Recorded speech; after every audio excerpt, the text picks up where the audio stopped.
Salut! Macron a sorti son programme et visiblement il s'est dit « C'était sympa ce petit mandat. Je m'en ferais bien un deuxième mais moins de gauche. » Terry Trash. Jeudi 17 mars, Emmanuel Macron a révélé son programme et la première raison pour laquelle j'en parle, c'est pour qu'on sache qu'il en a un.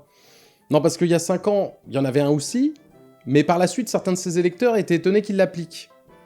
D'ailleurs, si vous voulez le lire, attention, ça prête à confusion parce que sur le site En Marche, c'est encore le programme de Macron de 2017.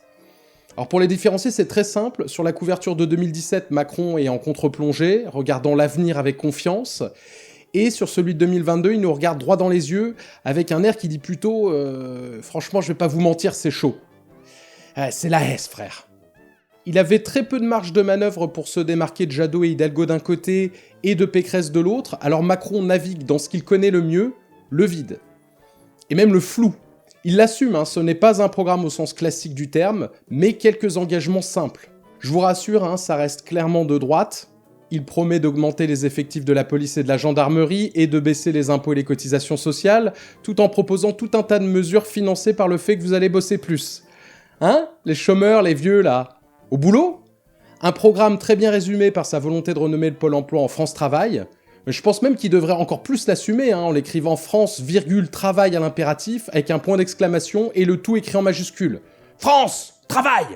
L'âge de la retraite sera reculé, les RTT, les congés pourront être monétisés, voire mis de côté pour être pris plus tard dans la vie. On imagine bien sûr dans un dialogue totalement égalitaire entre employés et employeurs.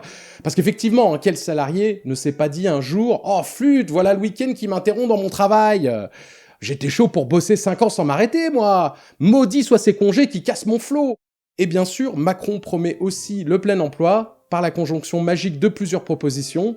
Tout d'abord, des baisses d'impôts et de cotisations sociales, parce qu'il a été prouvé scientifiquement que ne pas financer la solidarité nationale donne aux employeurs une irrésistible envie d'embaucher des gens. Plein emploi également assuré par le fait que le RSA sera conditionné à 15 heures de travail par semaine, c'est-à-dire que les bénéficiaires du RSA se verraient imposer un temps partiel avec un taux horaire à seulement 80% du salaire minimum légal. C'est donc potentiellement illégal, difficilement faisable, et c'est une fois de plus une preuve que les ultralibéraux ne savent pas compter.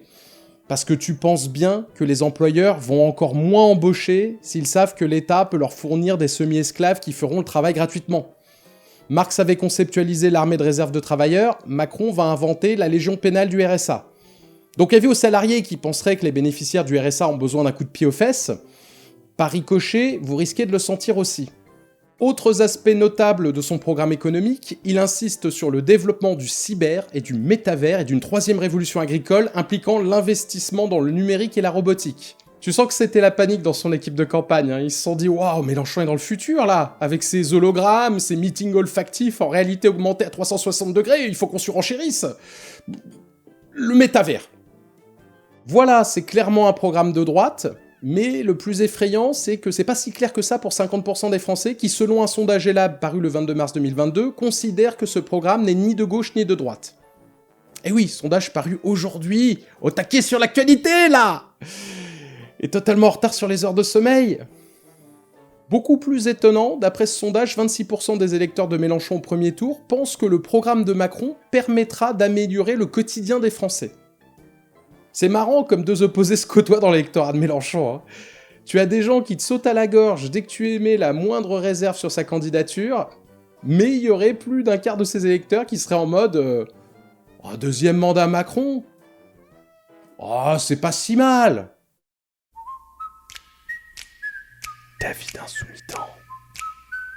Bref, si le détail du programme vous intéresse, je me suis infligé ça en direct sur Twitch. Je vous mets le lien vers le replay dans la description. Mais pour vous résumer comment je vois la France sous Macron en 2027, c'est des gens au RSA en slip, parce qu'ils peuvent pas se payer des super vêtements écolos, qui bossent dans des champs avec des machines à la Terminator en portant des casques VR, le tout surveillé par des gendarmes. Ah oui, également, bien qu'ils soient en slip, ils auront des véhicules électriques en leasing, parce qu'il va falloir écouler le stock. Voilà, tout un programme. Si vous voulez la version la plus grotesque du cyberpunk, vous savez pour qui voter. Merci d'avoir suivi cette vidéo, je vous donne rendez-vous mardi prochain à 18 h. Pour m'aider dans le multivers, je vous invite à partager cette vidéo, laisser un pouce en l'air et un commentaire.